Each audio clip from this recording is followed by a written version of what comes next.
Si vous voulez bien, nous allons commencer. J'ai très brièvement une ou deux annonces à vous faire. Donc la première, c'est de vous donner à l'avance le thème que nous avons choisi pour l'année prochaine, car nous avons décidé de changer et de prendre un thème qui paraîtra rétro à certains et qui nous paraît à nous urgent dans la psychiatrie actuelle, c'est-à-dire que nous allons, bon, le titre est un peu bateau, je crois que le seul titre qu'on a trouvé pour l'instant c'est de la psychiatrie à la psychanalyse, mais de reprendre les grands débats charnières de la psychiatrie du 19e siècle et du début du 20e siècle face à la pensée d'aujourd'hui. Ça nous paraît très important et nous essayons en ce moment donc de réunir psychiatres, philosophes et historiens pour amener un certain nombre de ces thèmes. D'autre part, je voulais vous dire que donc, nous sommes très heureux aujourd'hui de recevoir M. Roustan. L'Association française de psychiatrie est très contente parce que je crois que nous sommes extrêmement frappés par la vigueur, l'originalité de sa pensée et nous souhaitions le rencontrer ici. Alors c'est sûr que le titre, n'est-ce pas, notre titre à nous, c'est le rêve et le sommeil, hypnose et rêve et le sommeil. Alors je ne sais pas si on parlera que de cela, je ne crois pas, mais...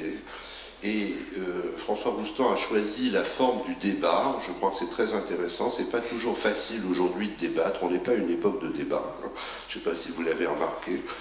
On a une époque où tout le monde dit vous avez tout à fait raison, vous avez tout à fait tort, mais on ne débat pas. Et je crois que c'est très intéressant que vous nous ayez proposé de débattre. Ça, nous en sommes très heureux. Je ne sais pas ce que ça va donner.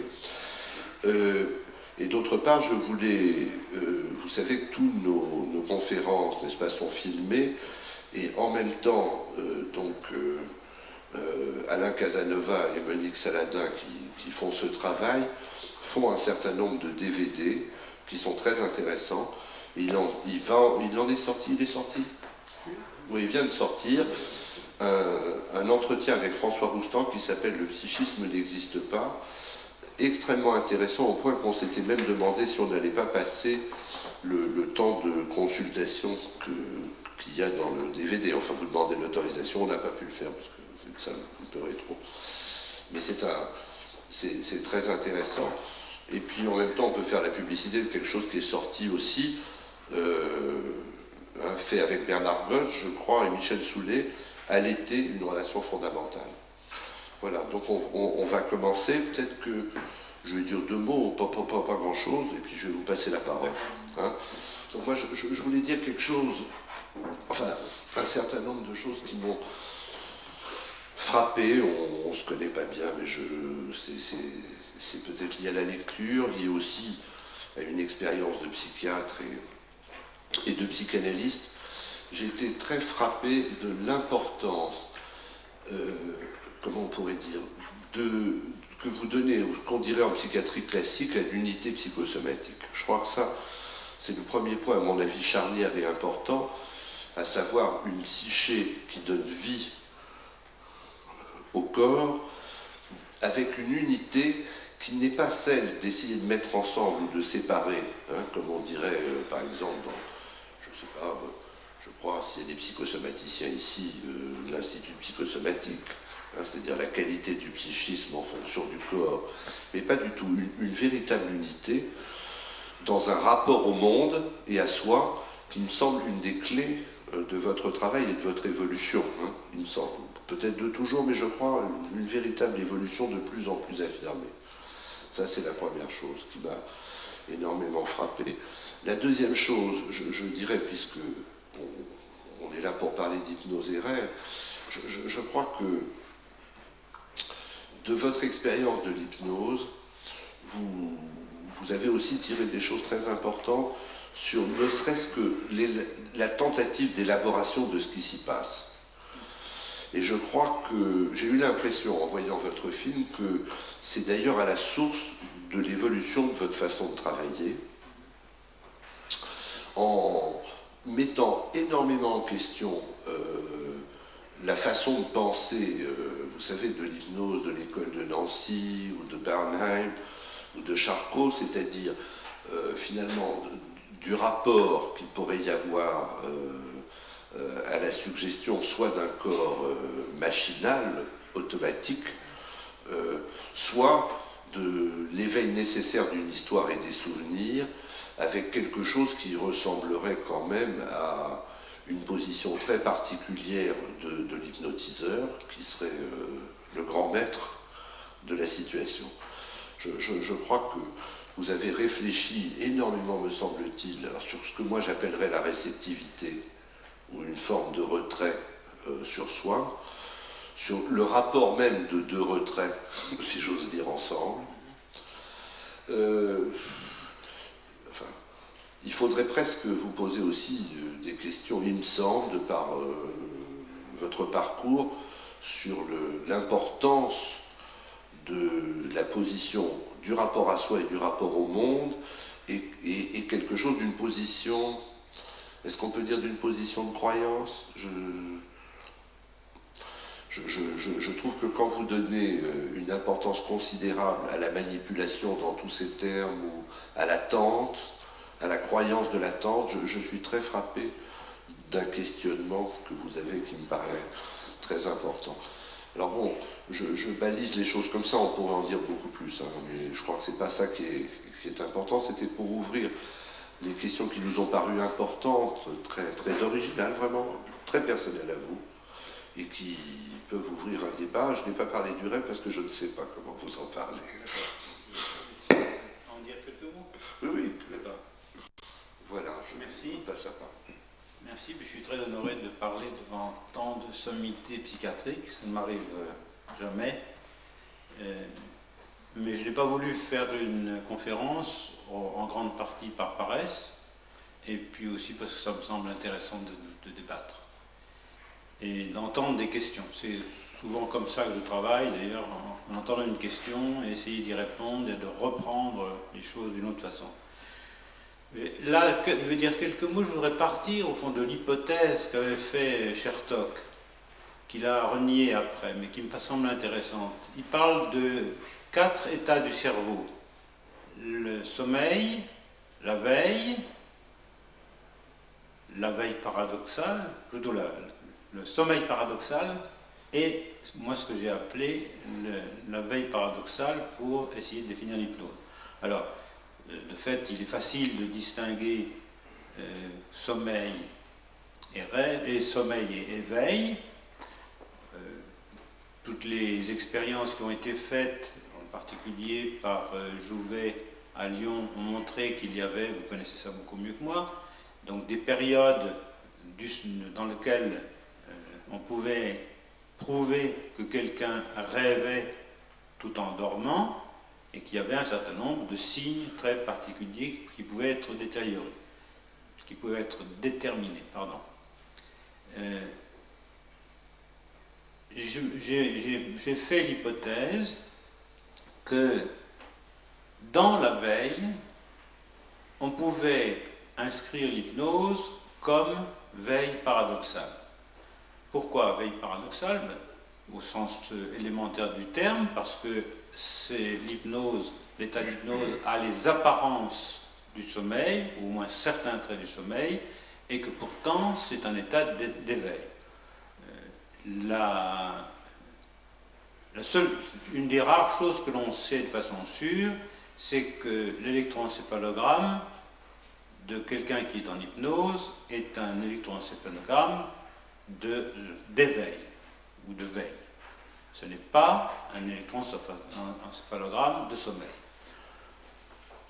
Depuis un certain nombre d'années, il y a beaucoup de médecins, physiologistes qui se sont mis à étudier les états du cerveau, les images mentales qui pouvaient correspondre à l'état d'hypnose.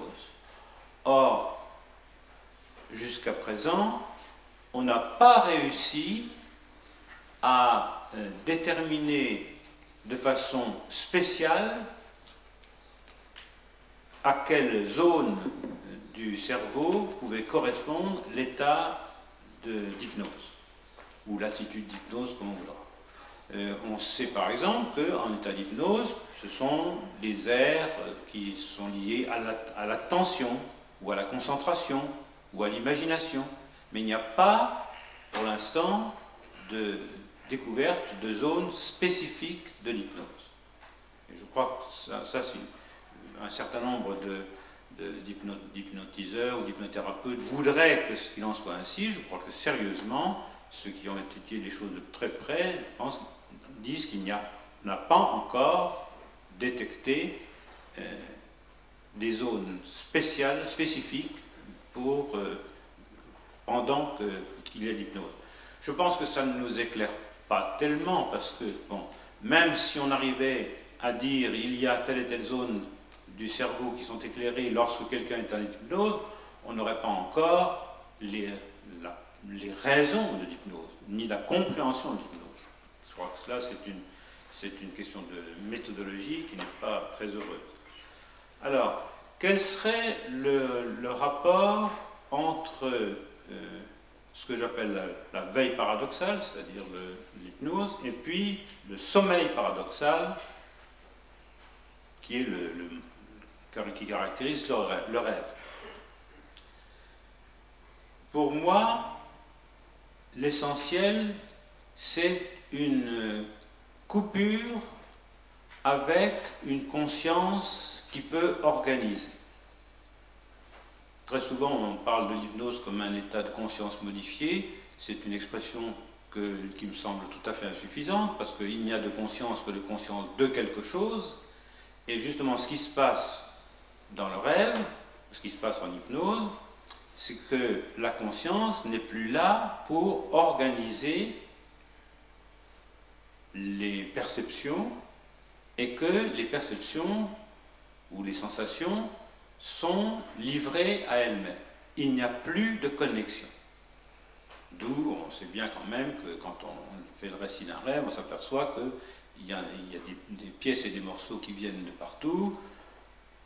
Si on interprète le rêve, on peut peut-être voir l'importance des connexions, mais le rêve lui-même nous présente une incohérence qui prouve un mélange de tous les éléments qui constituent ce qu'on pourrait appeler tout le génétique et tout l'épigénétique. Jouvet disait que lorsque un chat rêve, il répète son programme génétique. Un chat, ils ont réussi, justement, vous connaissez bien les expériences de Jouvet, où il a réussi à déconnecter les inhibitions d'action chez un chat qui dort. Et étant désinhibé pendant le sommeil, le chat fait toute une série de gestes qui montrent qu'il fait le chat. Et Jouvet en concluait que le rêve était une manière, sans doute pour le chat, mais peut-être pour l'être humain aussi, de revoir son programme, de repasser son programme génétique. Pourquoi pas son programme aussi, si c'est un programme épigénétique. C'est-à-dire qu'on remélange tout. Eh bien, je pense qu'on pourrait dire que l'état hypnotique est un état où la conscience est déconnectée du monde des représentations, des sensations, des perceptions, et que toutes ces perceptions, sensations, étant déconnectées, non plus de liens organisés les unes par rapport aux autres, et qu'il peut y avoir un mélange nouveau de tous ces éléments. On constate ça aussi cliniquement. On constate cliniquement que l'état d'hypnose permet des reconnexions nouvelles après un certain temps où la personne est tout à fait perdue. Donc ça serait pour moi un lien de correspondance entre rêve et hypnose. Avec cette différence que l'hypnose est un état de veille et que donc il y a possibilité d'une reconnexion soit pendant la transe, soit après la transe. Alors que dans le rêve, ça reste incohérent. L'incohérence demeure précisément parce que la conscience, pendant le sommeil, n'a plus d'afférence avec le monde extérieur et elle n'organise plus.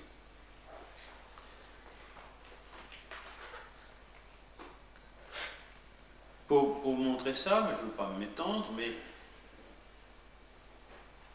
c'est intéressant à mon avis de réfléchir sur la manière dont l'induction, dont la transe est induite, la transe hypnotique. Elle est induite précisément en essayant de rendre impossible la perception ordinaire pour faire entrer dans une perception que l'on pourra dire dite globale ou totale.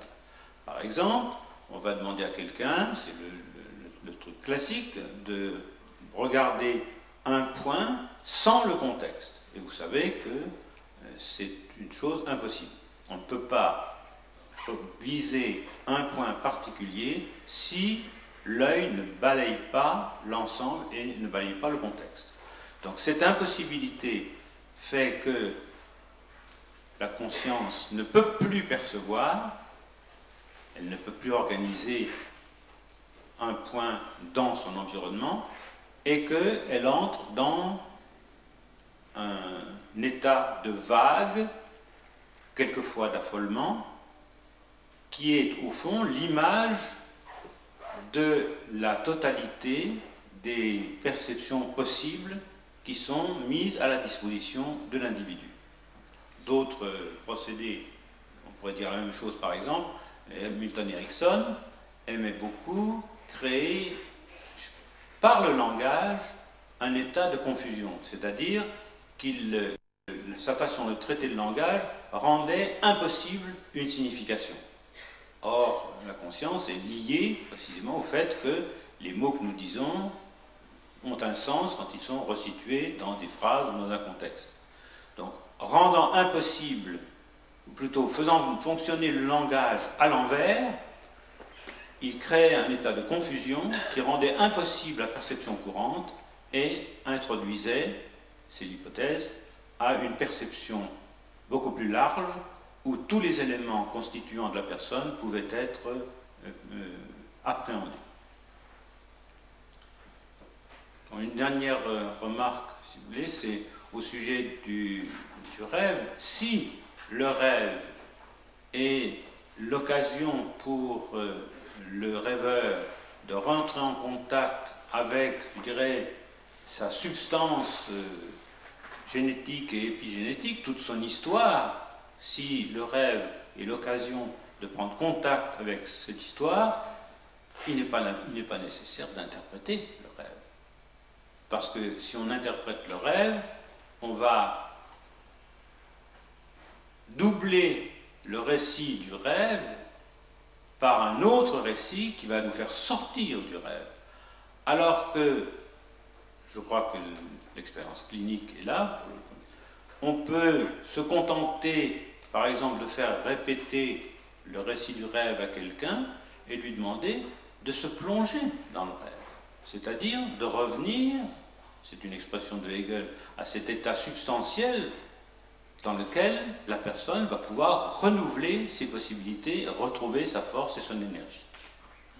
Voilà, c'est donc un des aspects de la clinique du rêve qui me paraissait important de souligner.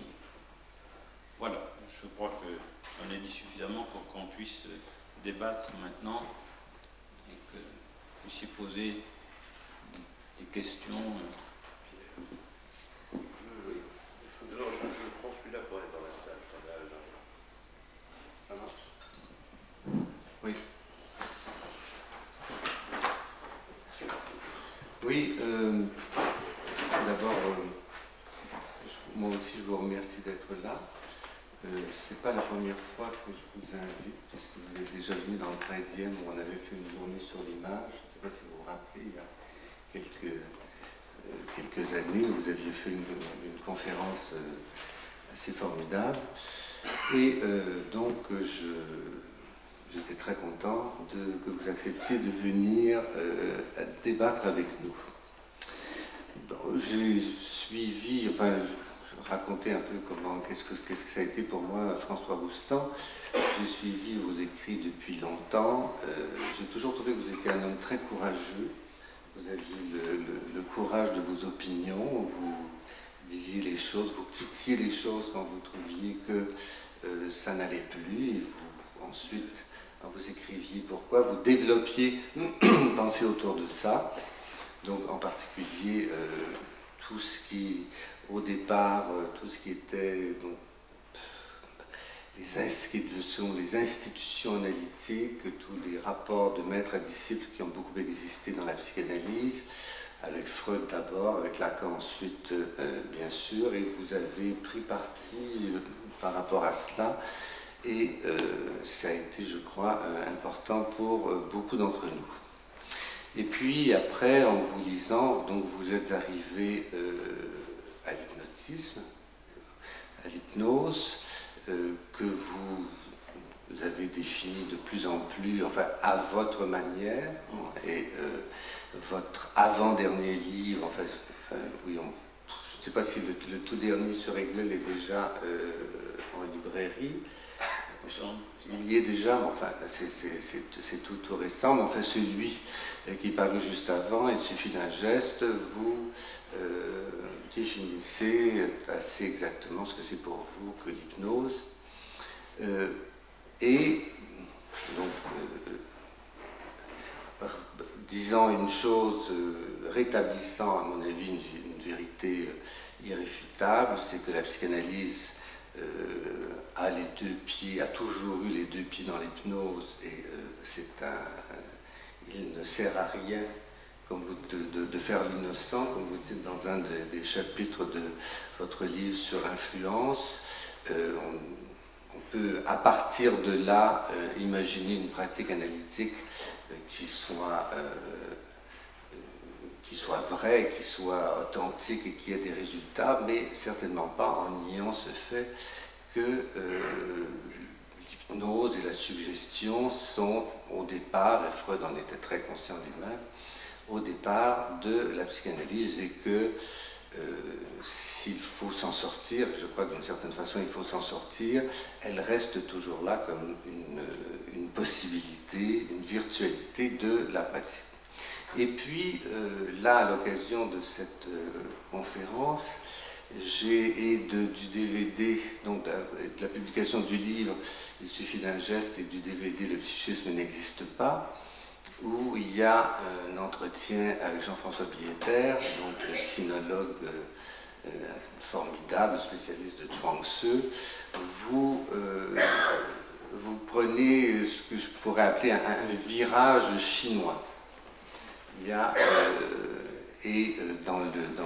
quand il suffit d'un geste, on voit enfin, une grande importance apportée à cette rencontre avec la pensée chinoise, une introduction en tout cas dans votre corpus de concepts qui sont liés donc à, enfin je ne sais pas si on peut dire concept, mais en tout cas de notions chinoises comme le vide en particulier, ou le juste, qui sont, je crois, enfin, qui proviennent de ce corpus.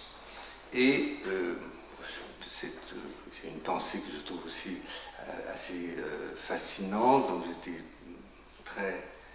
très intéressé de retrouver ça, avec une question qui sera donc la question que maintenant je vais vous poser, qui précisément se trouve là, dans ce dernier virage que vous allez faire, et qui à mon avis détermine votre pratique actuelle et ce que vous en dites.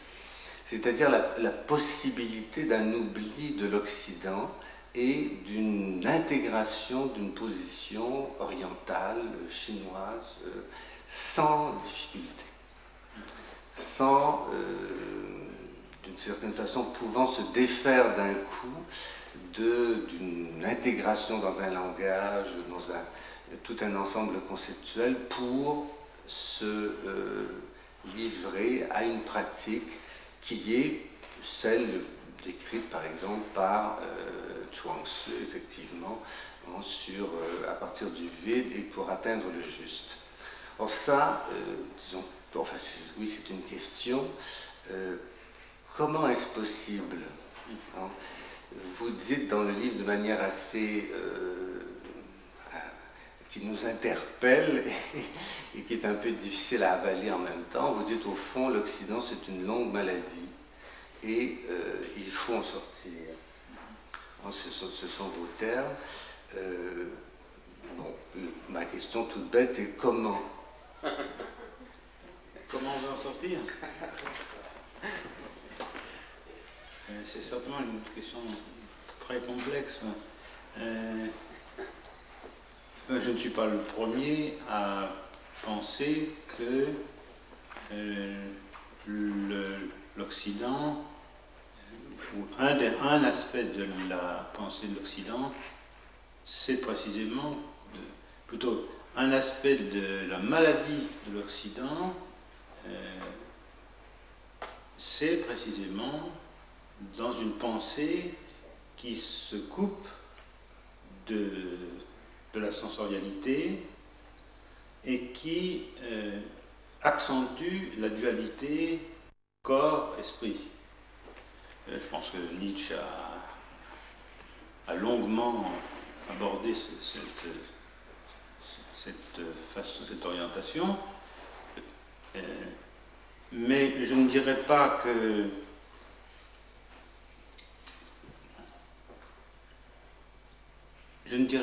l'Occident est purement et simplement malade. Il a sa forme de maladie. La Chine en a d'autres aspects. Que la forme de maladie, je pense qu'elle se situe de fait dans une pensée qui tourne sur elle-même et qui n'a plus de prise dans la réalité. Alors, un des aspects les plus frappants, pour moi, c'est relativement récemment, on a entériné l'opposition entre l'organique et le psychique.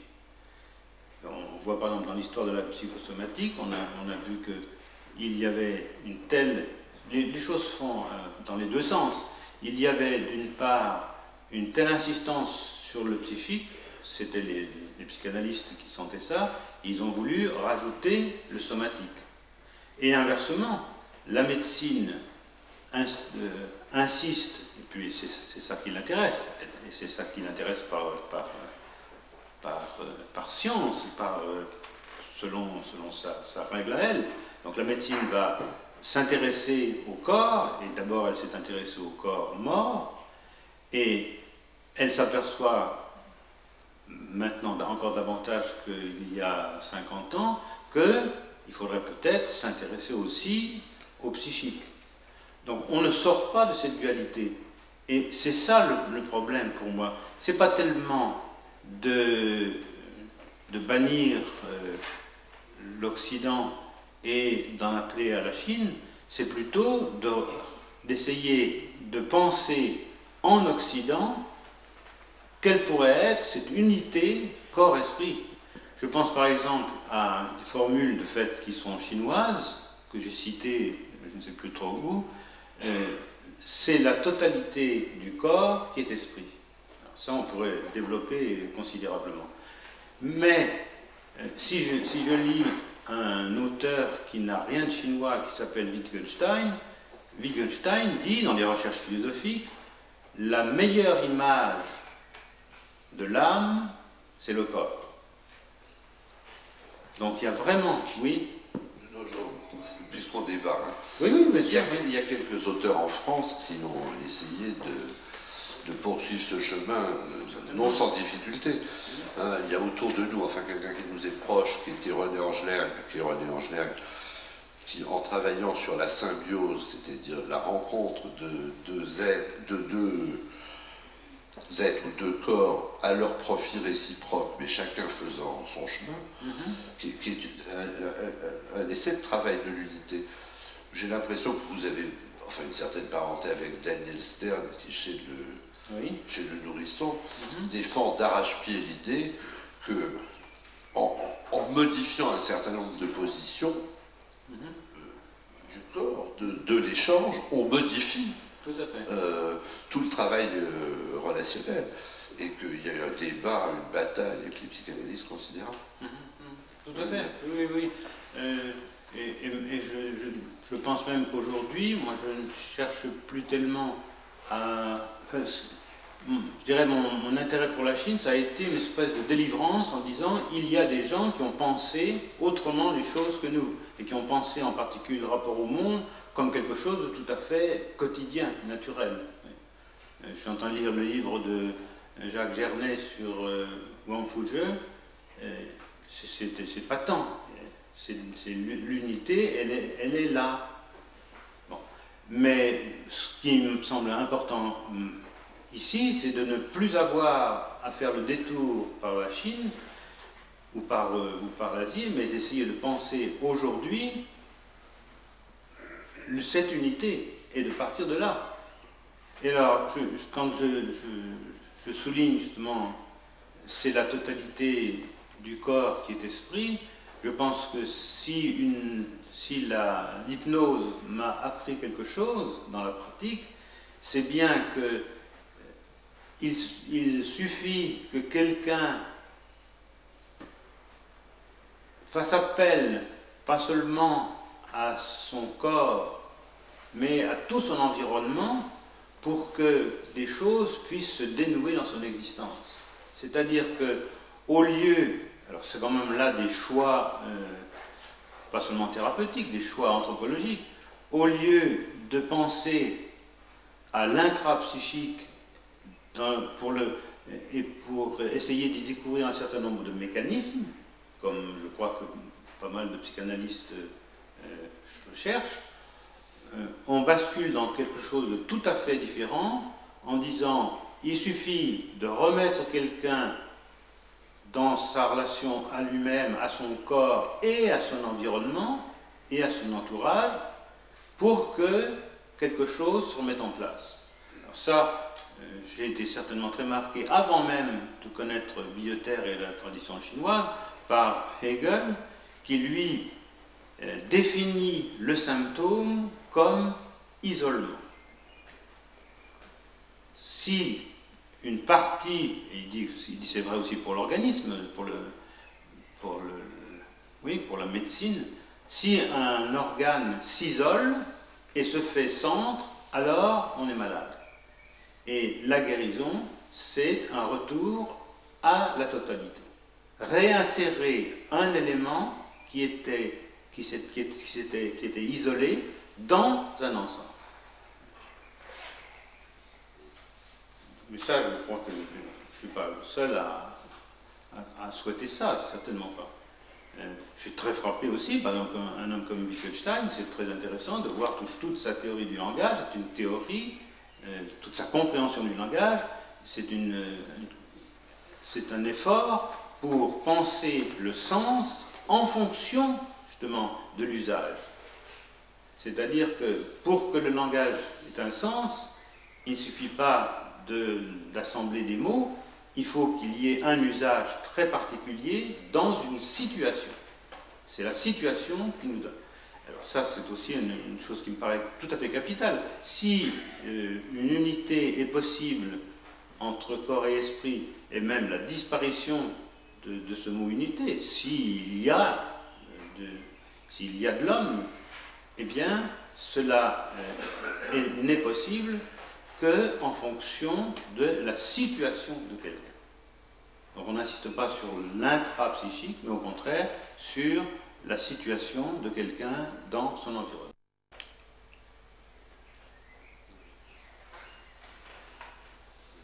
On peut même dire que vous dites très nettement que l'intrapsychique doit disparaître.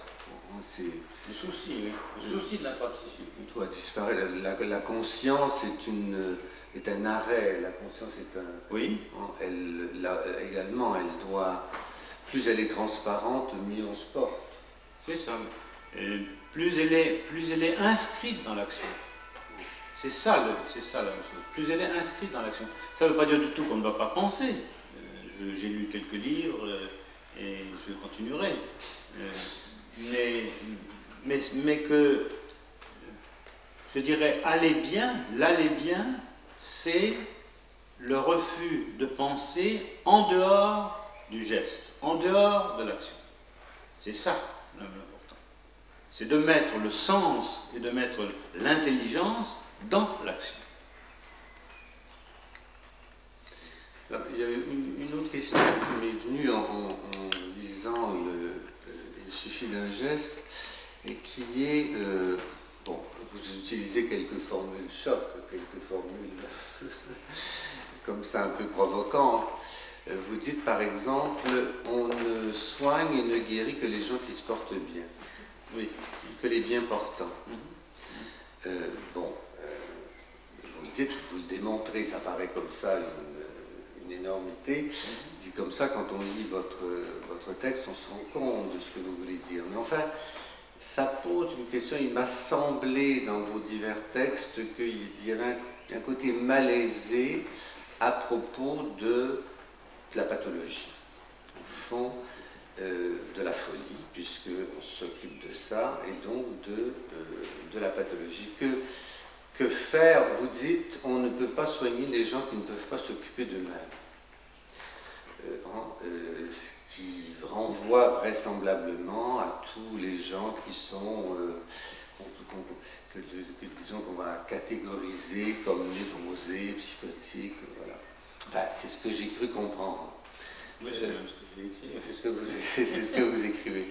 Alors, évidemment, moi qui lis ça, qui passe mes journées à voir des patients névrosés, des patients psychotiques, qui peuvent parfois très, très gravement atteints, qui essaient, pendant ma langue, de faire en sorte qu'ils aillent mieux, je me dis, bon, qu'est-ce que je fais? Qu'est-ce que je fais dans une situation comme ça? Est-ce que, bon, je tourne la page et... là, il y a quelque chose de...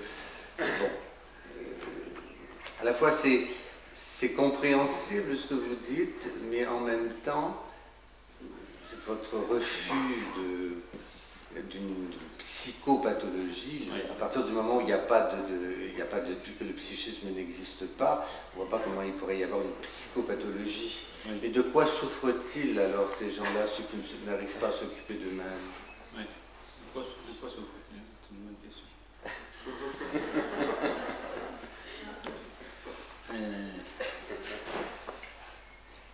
Alors, on peut prendre les choses de façon... Il y a certainement pas mal d'aspects qu'on peut essayer de développer. Le premier, je dirais, c'est une hypothèse de travail.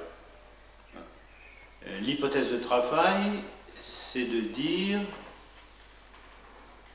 je rencontre quelqu'un qui est déjà guéri. Quelqu'un vient me voir et je suis là, moi, non pas pour diagnostiquer son mal, mais pour le faire exister avec toutes ses possibilités. C'est-à-dire, c'est une hypothèse de travail, je le vois déjà remis en selle dans son environnement et par rapport à lui-même. Alors, ce qui est tout à fait étonnant, c'est que quelquefois, c'est opérant. Quelqu'un s'aperçoit, après une conversation ou une séance, qu'au fond, il ou elle va bien. qu'il n'y a pas tellement de problèmes. Alors, vous me direz, mais ces gens-là souffrent. Oui. Alors, une des questions fondamentales que je me suis posée très tôt, déjà comme psychanalyste, même classique, combien de personnes, surtout dans notre société, vont voir un psychanalyste, psychothérapeute, psychothérapeute familial, etc., et n'ont aucun souhait de guérir, aucun souhait de se transformer, aucun souhait de changer d'existence. Alors vous me direz, mais qu'est-ce qu'on fait avec ça? D'accord. Mais au moins, je me souviens en particulier, ça a été d'ailleurs un choc pour moi, quand j'ai commencé à pratiquer l'hypnose, j'étais psychanalyste, un monsieur est venu me voir et m'a dit, voilà, je suis follement amoureux, mais je veux faire une psychanalyse parce que je veux m'en sortir. Alors je lui ai dit, ben, on va faire 2 ou 3 séances préalables pour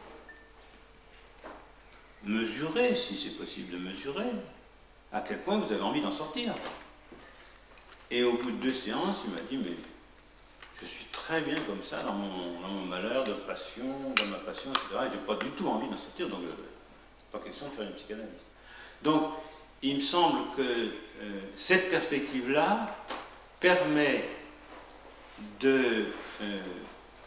dans bien des cas, de faire saisir à la personne qu'elle n'a pas envie ou qu'elle a envie vraiment d'en sortir. Il y a un accrochage, c'est ça, on sait tous ça évidemment, il y a un accrochage à la souffrance qui est une raison d'être.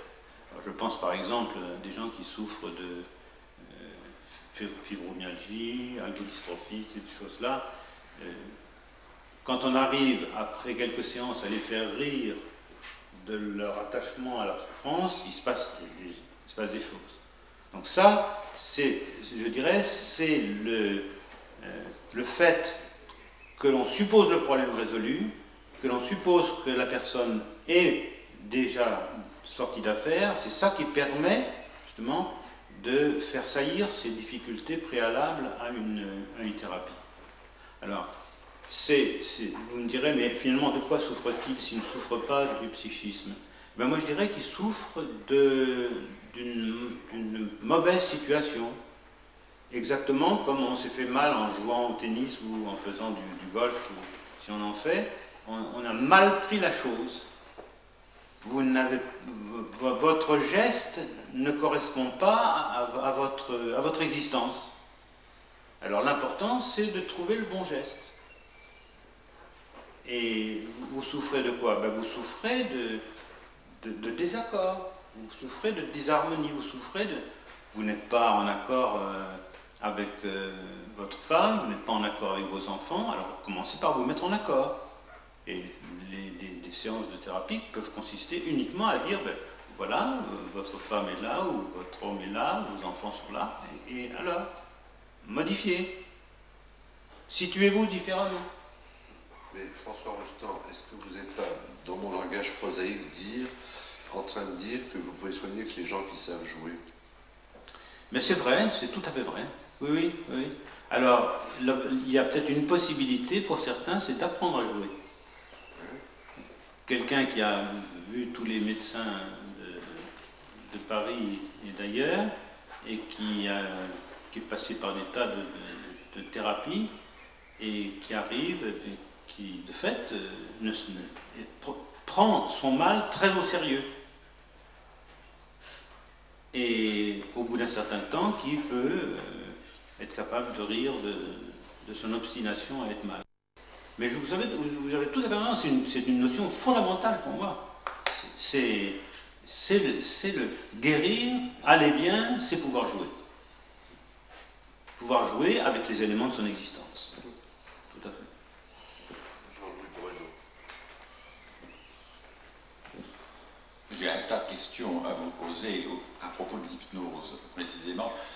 Donc, il faudrait revenir aussi sur cette question on ne fait pas de diagnostic. Qu'est-ce que c'est que cette histoire? On ne fait pas de diagnostic. Alors ça, je réponds rapidement sur ce que je pense.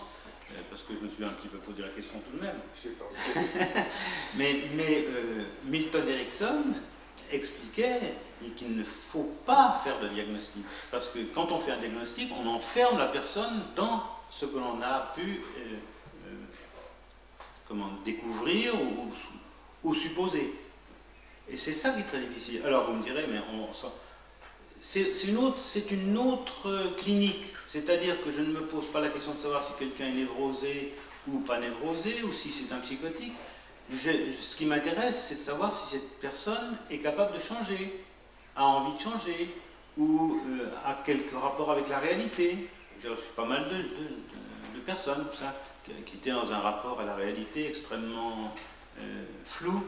Alors on pourrait les cataloguer presque schizophrènes, mais ça ne m'intéresse pas. Ce qui m'intéresse, c'est de voir comment ils se situent. C'est-à-dire que je crois qu'on pourrait faire une clinique spéciale, mais ça serait une toute autre clinique. En fonction justement des possibilités de changement, des possibilités d'avancée, en fonction du goût du changement, en fonction de la possibilité de jouer, etc. Ça serait une clinique de tout autre chose.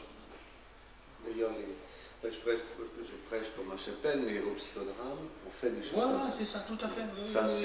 Il y a là une parenté très évidente à la fois de la nouveauté, de la situation, aussi de l'instant présent, parce que le jeu oblige à considérer l'instant présent, cette espèce d'actualisation qui nous paraît toujours un peu magique, comme ça dans un geste où il y a une guérison qui se fait. Ça au psychodrame, c'est une chose que l'on constate, même avec des patients très...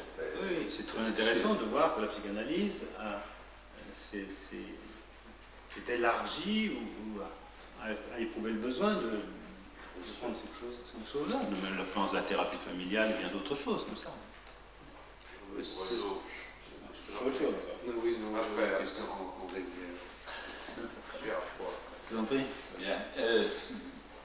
Donc, vous avez montré la difficulté à un moment donné de comprendre d'une manière moniste ou dualiste l'être humain. Donc, vous penchez vers un monisme qui est intéressant, l'unité corps-esprit. Mais, descendons d'un cran. Quand un hypnotiseur rencontre un hypnotisé, il y a un couple. Il y a un couple. Il y a deux individus. Oui. Voilà. Plus près. Et l'un, l'hypnotisé est renvoyé du côté du sensoriel. Et l'hypnotiseur reste pour le moins du côté psychique. Il a une intention, il a un projet, une complexité. Donc, le but que vous dites être celui de l'hypnose, c'est de focaliser une perception visuelle sur un objet qui, dans le même temps, exclut tout un environnement, tout un contexte, et en même temps devient le point unitaire de l'individu. Tout à fait. Je vous donne un exemple qui a apparemment un peu de rapport, mais ceci, un jour, je regardais à la télévision un match de basket, et je rejoins, c'est vous qui m'avez fait penser au niveau de la sensation. Les sportifs disent, ça y est, ce soir j'ai mes sensations. Voilà. Or, un sportif qui a ses sensations, il est capable d'avoir un pourcentage de réussite au basket de 90%, un pourcentage tout à fait atypique. Je regardais ce match et il y avait quelqu'un qui avait cette réussite. Et la dame qui était avec moi ce soir-là, qui fait le même métier que moi, me dit, tu as vu, c'est un autiste. C'est un autiste? Oui. Ah bon. Alors, qu'est-ce que c'est, François Rostand, qu'est-ce que c'est que cette histoire de perception ou de sensation qui vient à unifier l'individu et qui serait thérapeutique, enfin, etc. C'est une question que je me pose depuis longtemps, que je n'ai jamais résolue. Si vous pouviez la résoudre et me faire avancer dans ma compréhension, je serais très content. Merci. Il y a beaucoup de choses. Alors, reprenons l'image du basketteur. Je ne connais pas bien le basket, mais j'ai un peu joué au football et j'ai vu jouer. Je pense au numéro 10, à Platini. Bien, Platini était autiste sur le terrain, en ce sens qu'il était dans un état d'hyperconcentration, il était totalement là. Mais il était capable de se connaître la position des 11 joueurs adverses, des 10 joueurs qui jouaient avec lui, et d'envoyer la balle exactement là où ils étaient. Alors, si c'est ça un autiste, c'est merveilleux. Parce qu'il est à la fois présent à lui-même, mais il ne s'occupe pas de lui. Il est absent, au sens où il aurait conscience de.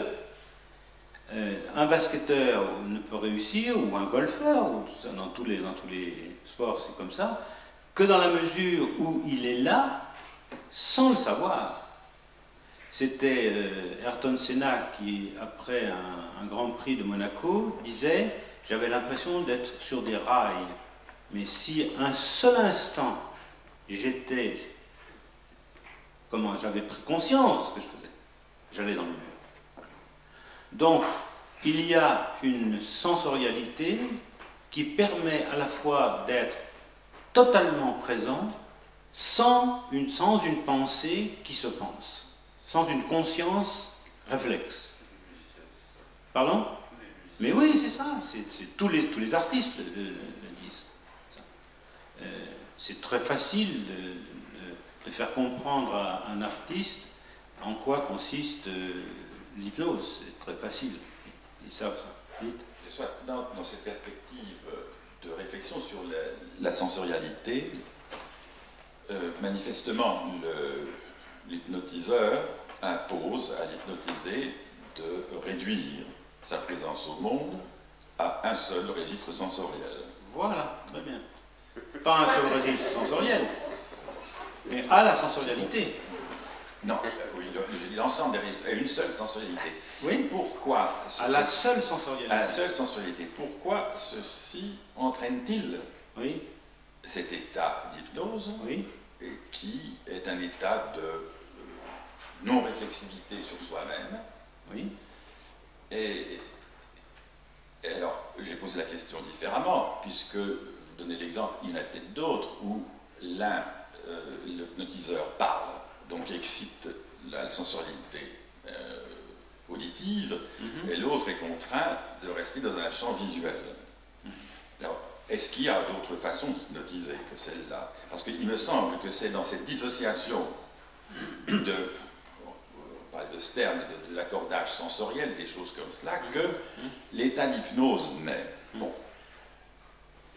Et pour continuer dans ce sens, est-ce que vous croyez à l'auto-hypnose et quel est le poids de l'auto-hypnose dans la pathologie, vous m'excusez de prendre un terme que vous n'utilisez plus, mais psychotique?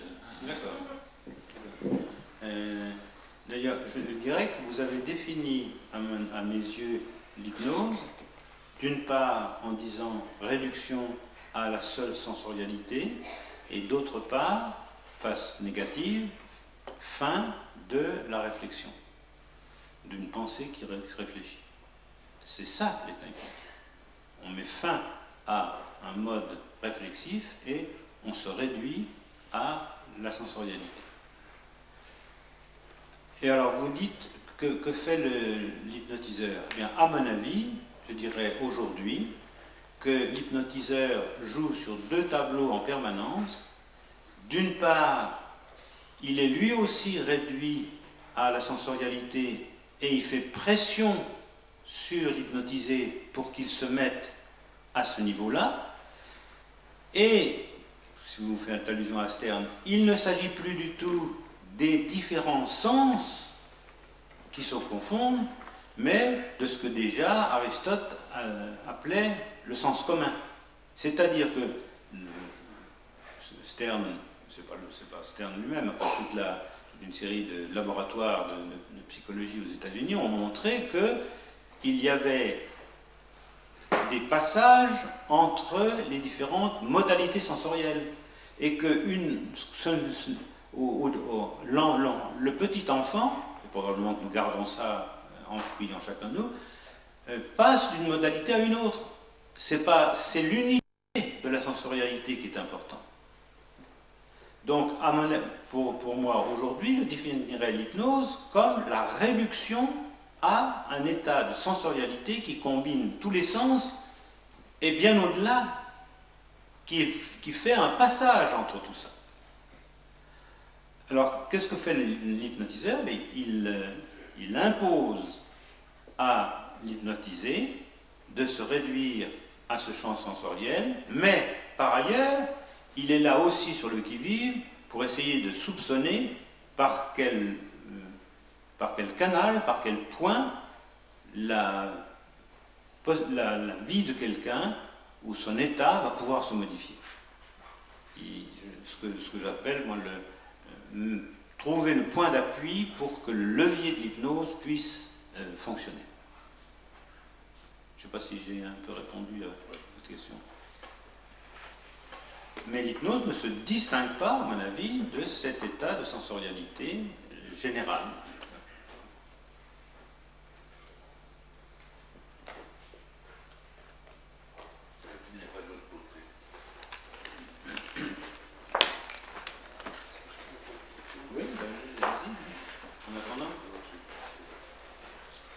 Oui, je veux juste, Pierre Carré, je veux juste poser ma question.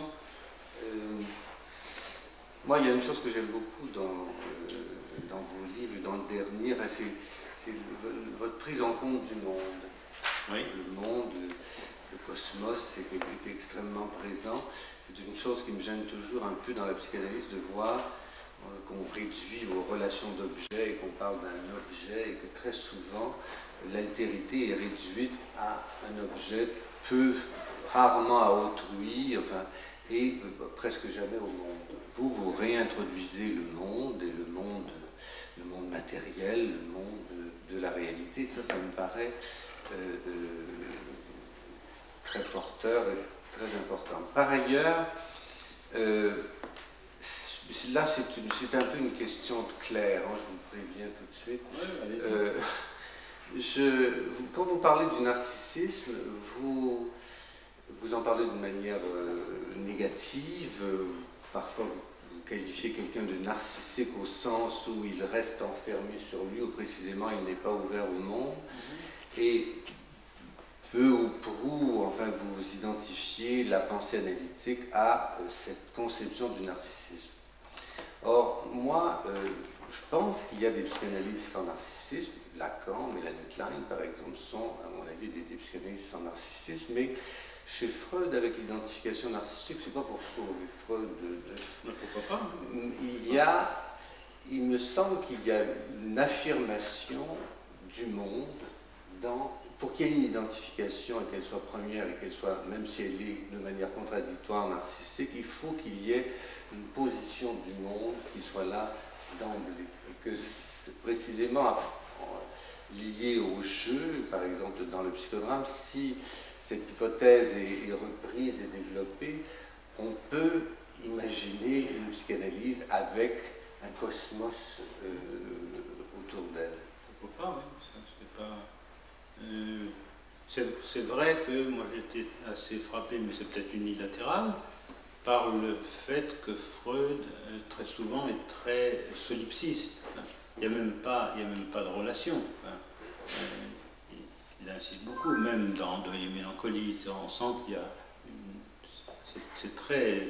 Il dit bien, l'enfant, le petit bébé est autiste. Mais on peut très bien interpréter aussi de façon beaucoup plus ouverte, y compris ce terme de narcissisme, pourquoi pas. Mais quand, par exemple, François Zolto disait qu'il faut encourager le narcissisme d'un enfant, je ne sais pas si c'est ça dont il s'agit. Sûrement.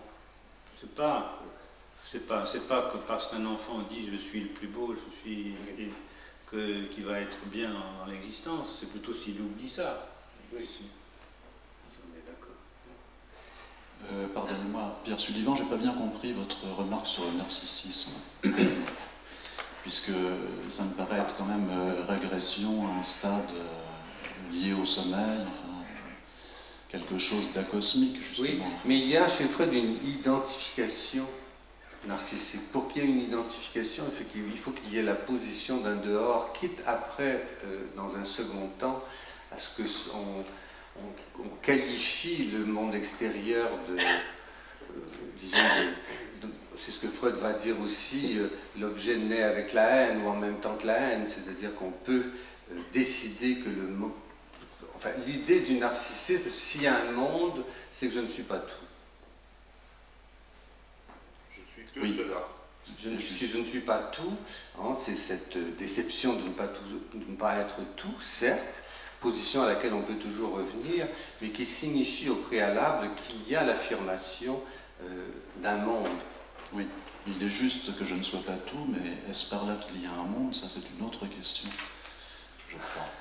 J'aurais demandé à François Roustan sur la difficulté de l'histoire du sujet dans l'hypnose, dans l'hypnothérapie. Je ne suis pas du tout ni psychanalyste, ni clinicien, mais quelque chose me tracasse, c'est la question de la répétition historique. Vous décrivez l'hypnose, la séance, comme finalement événement, comme reconfiguration de monde, oui, comme un point de départ, comme retour à une sensorialité inaltérée ou initiale. Comment est-ce que le sujet, ou ce qu'on appelle le sujet, réintègre son histoire dans cette affaire?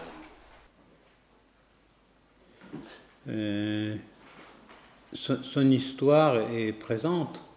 Oui. Dans le présent, j'ai toute mon histoire. Oui, elle y est. Oui. Pardon?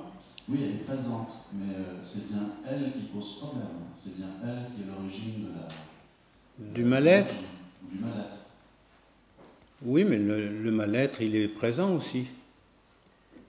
C'est dans la mesure où le mal-être est présent que quelque chose va pouvoir être modifié. Je ne peux pas modifier mon passé, si ce n'est peut-être le repenser dans un second temps. Mais tout se passe dans le présent. Tout se passe dans le présent. Donc il y a un délestage comme... Un délestage du souci de se référer au passé, oui. C'est cela l'essentiel. Je ne sais pas si c'est l'essentiel, mais c'est certainement un élément important. Je dis quelquefois, si quelqu'un réussit à se réduire, là maintenant, à se réduire à cet instant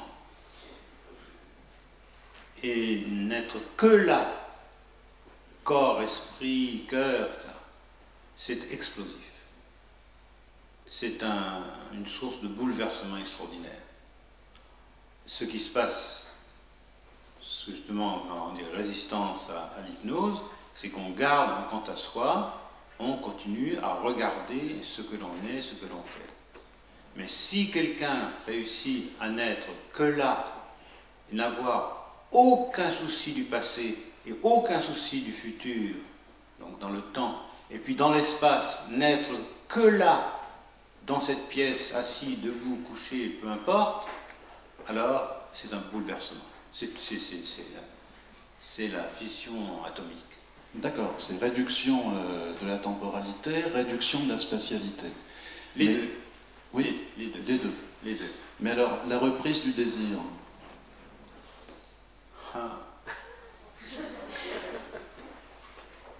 Elle part d'où? Enfin, c'est pas, je suis tout à fait...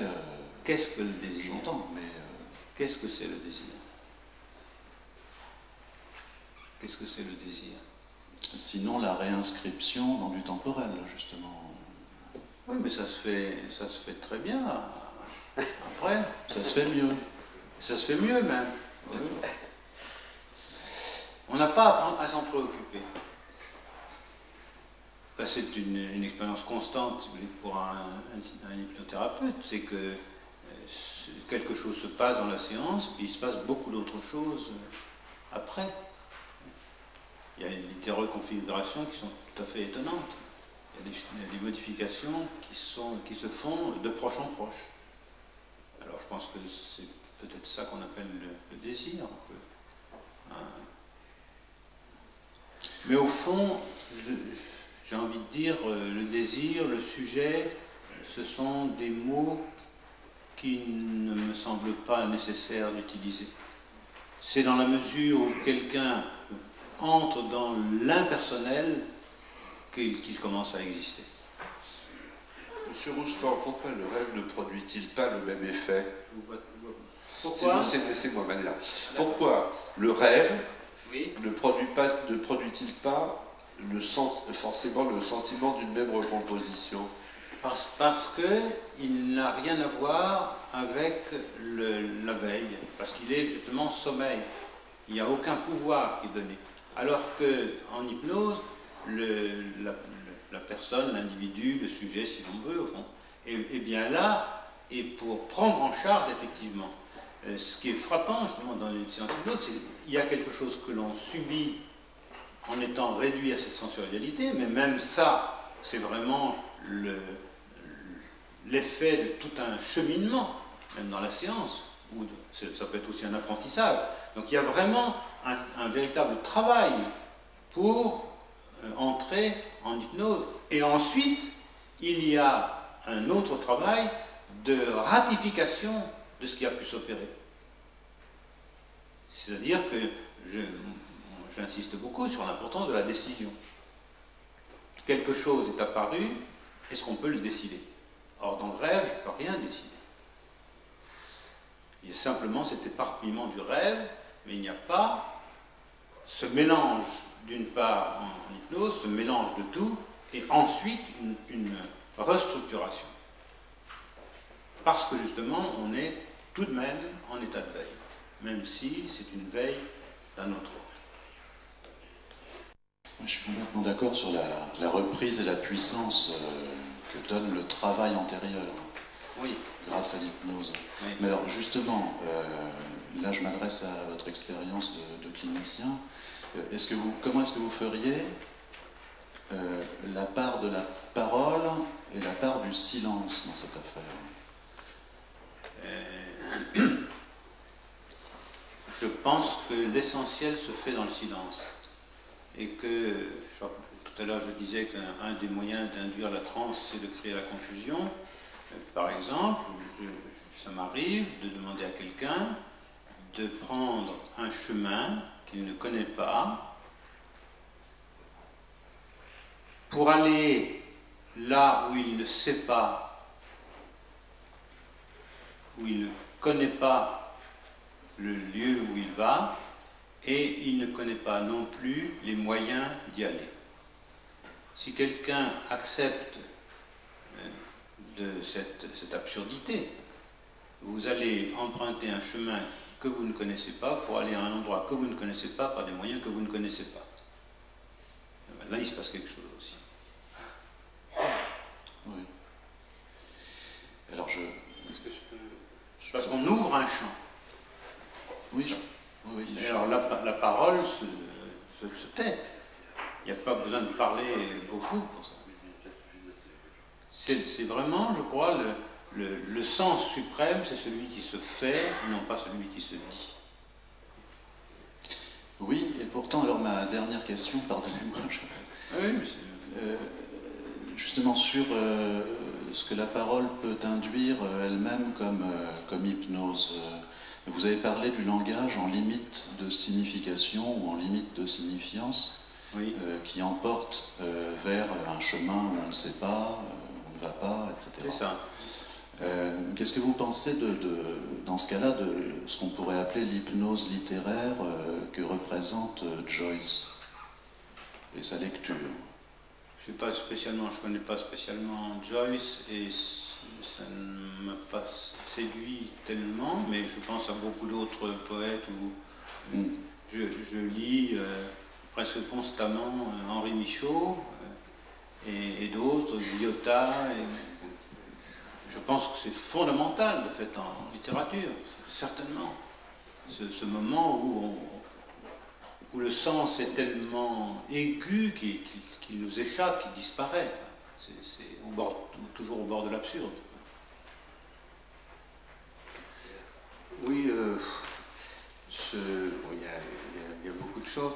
J'ai fait un peu parler un peu les psychanalystes, mais je suis allé voir aussi d'un autre côté, enfin des gens qui vous ont lu et qui sont d'un autre bord, suite à la lecture d'un article de Jean-François Billetter qui est, dans celui-là en tout cas, passionné par le livre de Bertrand Meeus qui s'appelle Le somnambulisme et médiumnité. Et il y a dans ce livre, vous l'avez lu, une critique, enfin une critique, non pas vraiment une critique, mais on prend votre réflexion sur l'hypnose. Alors, ce sont, dans Il suffit d'un geste, vous faites deux fois un hommage à Mesmer en disant qu'il a ouvert le champ dans lequel nous sommes. Et une autre fois, vous le qualifiez de ce fou de Mesmer.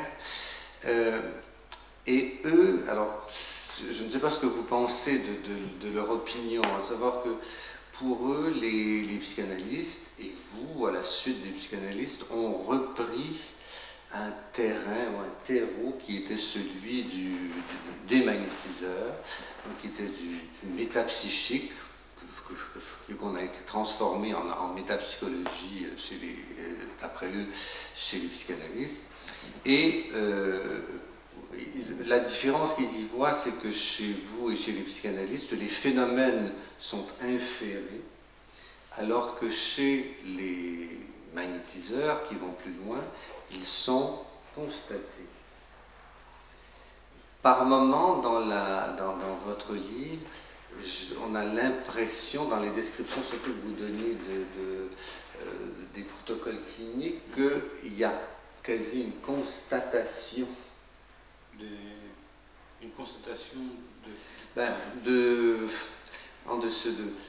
qu'il y a une puissance, hein, vous utilisez le terme de Deleuze, il y a une puissance à l'œuvre chez les humains dont ils sont en exil la plupart du temps, et que par votre pratique, par le fait de les ramener à ce que vous appelez la perceptude, par opposition à la perception, vous dégagez ça, vous libérez ça chez les humains. Ce qui est, après tout, ce que revendiquent les magnétiseurs. Oui, mais pourquoi moi je pense de fait que je me sens beaucoup plus à l'aise avec les magnétiseurs, tout ce texte de Hegel sur le magnétisme animal le dit, beaucoup plus à l'aise avec le magnétisme animal qu'avec les hypnotiseurs, genre Charcot et même Bernheim. Donc ça ne me fait pas de... Ça ne me fait pas aucun problème. Non, aucun problème, au contraire. Parce qu'ils ont perçu bien mieux. L'hypnose est devenue une espèce de truc rétréci qui est spécialement utilisé pour produire l'analgésie. Alors que les magnétiseurs, par exemple, un terme qui était très important pour Mesmer, c'est le terme de crise. Mettre quelqu'un en crise pour renouveler la chose. Mais je ne me souviens plus j'ai lu Meeus quand c'est paru, je ne me souviens plus des critiques qui peuvent me faire. C'est pas vraiment une critique.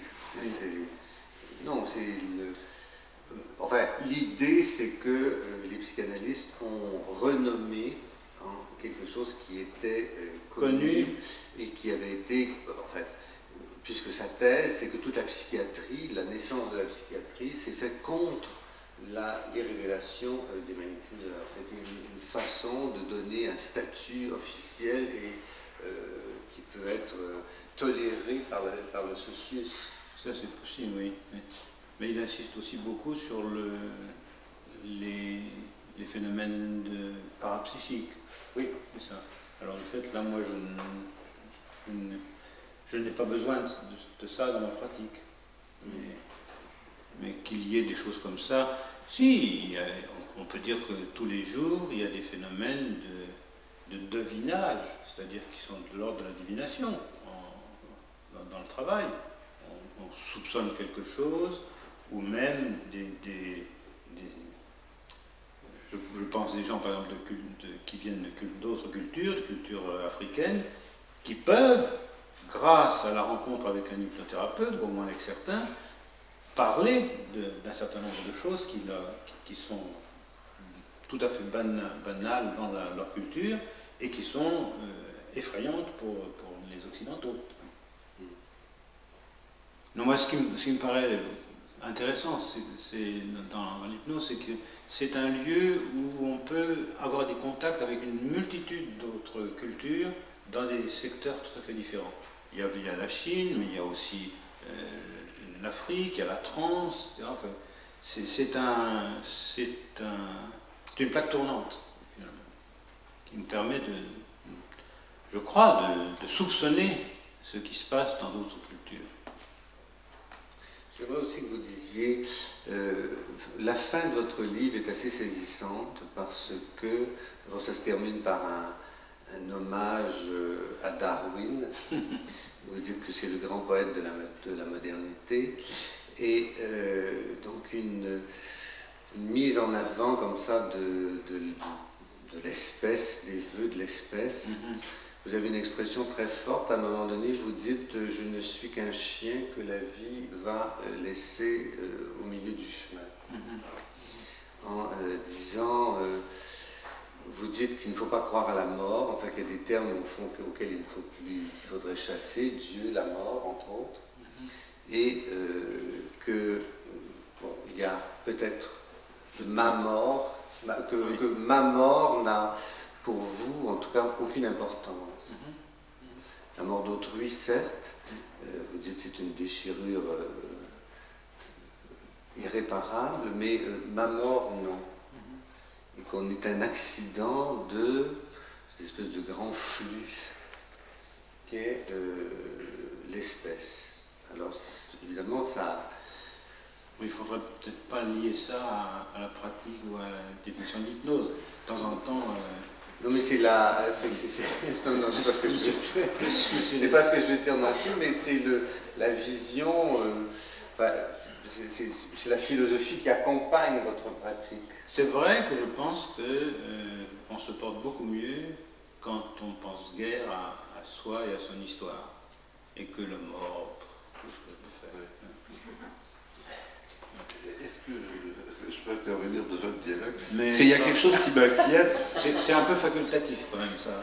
Vous savez, il y a des options, alors ça c'est facultatif. Donc, il y a quelque chose qui m'inquiète, c'est que sauf l'action, encore que, on risque de finir la soirée sur les grands croyants religieux.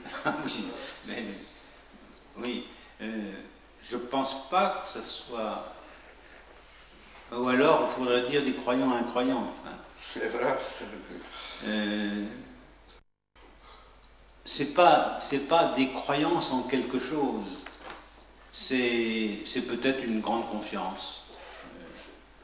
Je pense que si on travaille, d'ailleurs c'est la même chose pour des psychanalystes ou des psychiatres, il faut avoir une confiance fantastique pour continuer à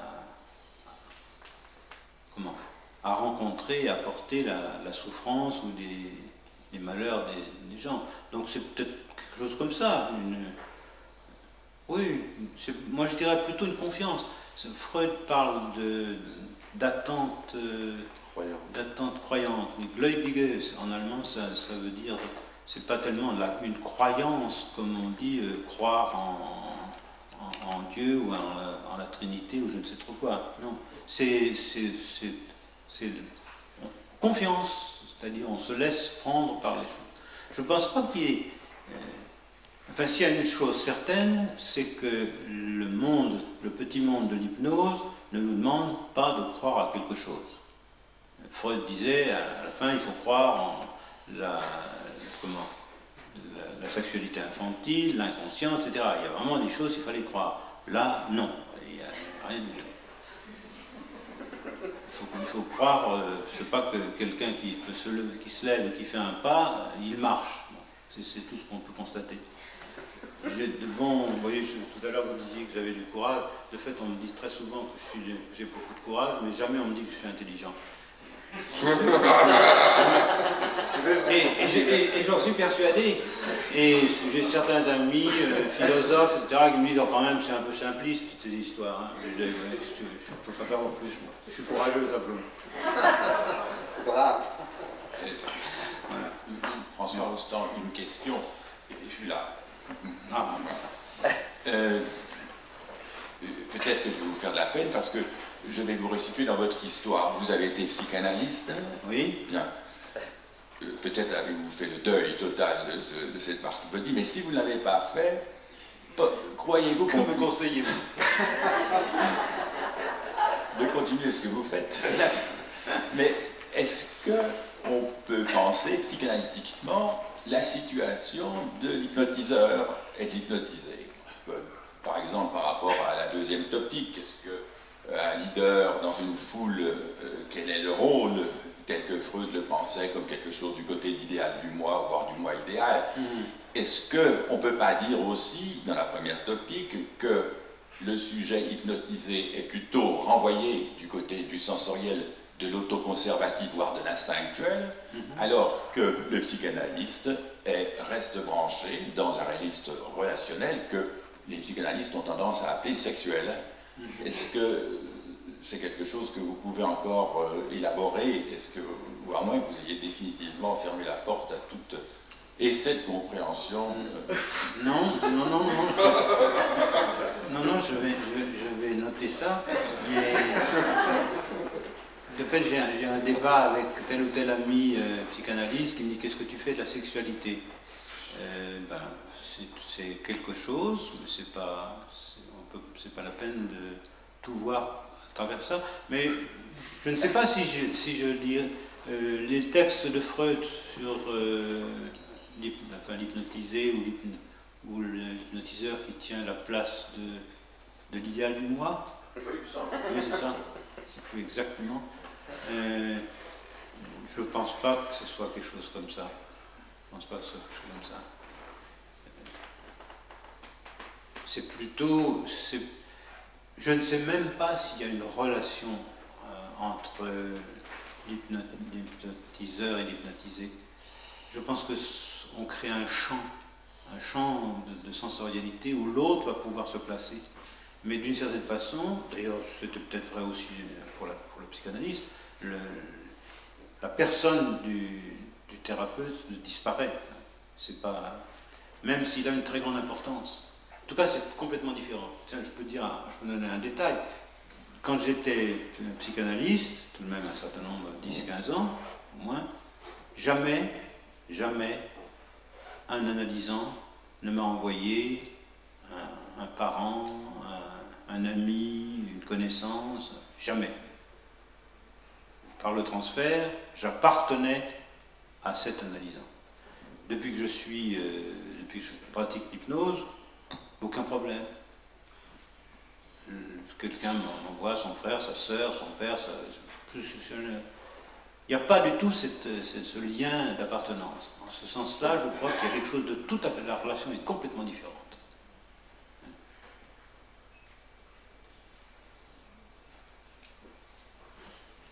Allez, une dernière question, Pierre. Une dernière question. Oh, oui, il y a peut-être une question qui est une question, disons, sur la manière dont vous décrivez la place du thérapeute. Voyons ce mot-là du thérapeute. Vous dites, c'est lui qui, par son absence, et donc il faut qu'il ait cette puissance de s'absenter, va remettre en mouvement éventuellement pour le patient toutes ces possibilités d'accord et de connexion. Il y a un mot chez vous qui est fondamental, c'est le mot correspondance, baudelairien, et qui c'est remettre le flux des correspondances en mouvement.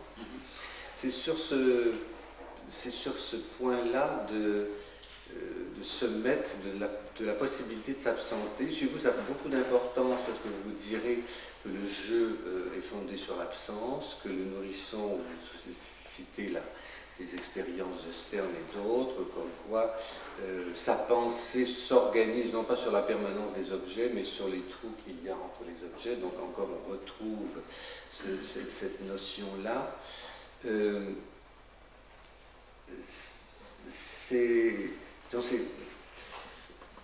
Si vous pouviez en dire un mot de cette... qui rejoint certainement le vide et la puissance du vide, et comment le distinguer, par exemple, dans l'alliance thérapeutique chez les psychanalystes, où il y a aussi une double ascèse, c'est-à-dire un accord entre les deux parties, où l'un accepte de dire les pensées qui lui viennent à l'esprit, alors que l'autre aussi doit absenter son monde pour que ce soit possible. Moi, il m'a semblé qu'il y avait là une parenté entre ce que vous décrivez et, en tout cas moi, la position du psychanalyste telle que je la comprends. Où il y a aussi une ascèse qui est demandée à l'analyste pour que les choses apparaissent, pour que, à travers dans le langage du patient, qu'il y ait des apparitions. C'est certainement très difficile à décrire, mais moi je dirais que je suis beaucoup plus présent qu'absent. Mais je suis présent. Je suis beaucoup plus présent qu'absent. Je suis présent sans détermination. Sans aucune détermination. J'ai l'impression que c'était très différent quand j'étais psychanalyste, j'étais présent, mais j'étais aussi absent, et puis je laissais venir, comme dit Freud, cette attention flottante. Tandis que là, vraiment, j'ai au contraire l'impression d'une présence même lourde pour l'hypnotiser, pour le patient. Alors que comme psychanalyste, j'étais beaucoup en retrait, j'étais n'importe qui. Ben, monsieur, je peux vous faire une critique à cet égard, si je peux me permettre. Une critique.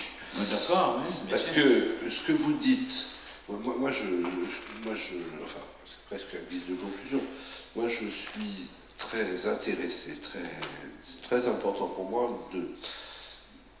le caractère positif de votre pensée, et pas d'une pensée négative, de l'absence, de ce qui apporte, de ce qu'il faut construire.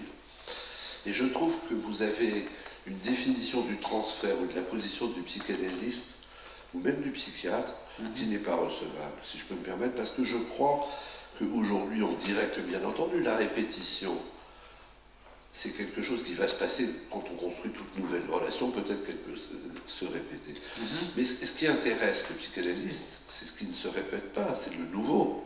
Ce qui intéresse le psychiatre, c'est le nouveau de cette présence. C'est-à-dire, moi j'ai le sentiment que ce qu'on appelle la neutralité bienveillante, ou l'attention flottante, c'est une présence tout à fait importante, c'est pas un retrait. Parce que si c'est un retrait, une absence, on attend la demande du patient. Et vous avez une très forte critique de la demande comme l'expérience du patient qui arrive avec ce qu'il demande. Et que tout le problème est qu'il se passe des choses nouvelles qui sont réduites à quelque chose du passé. Il me semble que c'est ça qui est votre grande critique de l'histoire. C'est cette tentative permanente de réduction à un état connu. Peut-être pas. Enfin, non, ma difficulté, c'était plutôt de penser comment on sortait de la répétition. Mais je pense que c'est une grande découverte qu'a fait Freud en disant justement, grâce au transfert, il y a possibilité de répétition par rapport au psychanalyste. Mais ma question a été... De résistance par la répétition. Aussi, mais de répétition. Oui. C'est ça, de résistance par la répétition, tout à fait d'accord. Et que le problème, c'est comment sortir de la répétition. Voilà. Mais c'est ce qui vous fait dire, il me semble, dans tous vos travaux sur l'histoire, par exemple, sur l'historicité, c'est que cette historicité, c'est la répétition, d'une certaine façon. Cette historicité du symptôme, de la maladie, cette figure, non? Oui. Et que l'expérience que vous proposez est de mener vers des chemins nouveaux qui ne tiennent pas tellement compte de cette histoire-là, justement. C'est vrai, parce qu'elle est là, elle est là déjà présente. Oui, mais est-ce que c'est pas votre façon, enfin si j'ose dire, un peu équivalente et très positive, parce qu'on vit une époque assez négative, de penser par l'hypnose la sortie de la répétition que certains psychanalystes aujourd'hui défendraient dans une certaine façon de penser le transfert comme le nouveau qui est empêché par la répétition et où l'importance est de laisser l'accueil de ce nouveau. Tout à fait. Mais en psychanalyse, vous admettez qu'on exerce la répétition, qu'on la met en œuvre. Oui, mais on n'oublie jamais qu'il y a dans toute répétition le désir que cette répétition s'arrête. Oui, tout à fait. Oui. C'est pour ça que les gens répètent, et ils répètent aussi pour que ça s'arrête. Oui, tout à fait. Évidemment, là c'est au psychanalyste de prendre ça en compte. Tout à fait. Peut-être qu'il y a un malentendu à ce sens. Moi, je ne pense pas que dans la pratique de l'hypnose, on ait à effectuer la répétition. Oui, c'est la différence. C'est ça. Tout à fait. Mais c'est une façon vous avez une façon de déjouer l'histoire de la répétition. Tout à fait. Qui part sur une existence positive. Tout à fait. C'est un retrait, mais positif de présence. Tout à fait. Oui. Moi, je crois. Oui. Mais il y en a des... Et c'est évident que si la psychanalyse est réussie ou si est effective, c'est parce que le psychanalyste lui-même s'est déplacé dans cette position. Oui. Tout à fait. D'accord. Oui. Très bien. Et le psychiatre aussi, parce que le danger, dans une pensée négative, c'est de penser que, voilà, une répétition, il faut faire une interprétation du passé, quand en réalité, on sait très bien que quand quelqu'un arrive, il arrive avec son histoire. Et que tout le problème, c'est qu'il accueille le caractère inattendu de la réponse du psychiatre, du psychanalyste ou de vous. D'accord. Oui. D'accord ? Oui, très bien. Ok. Merci. Bien. Merci à tous pour cette année. Et on espère que vous vous inscrirez nombreux pour parler des grands débats de la psychiatrie.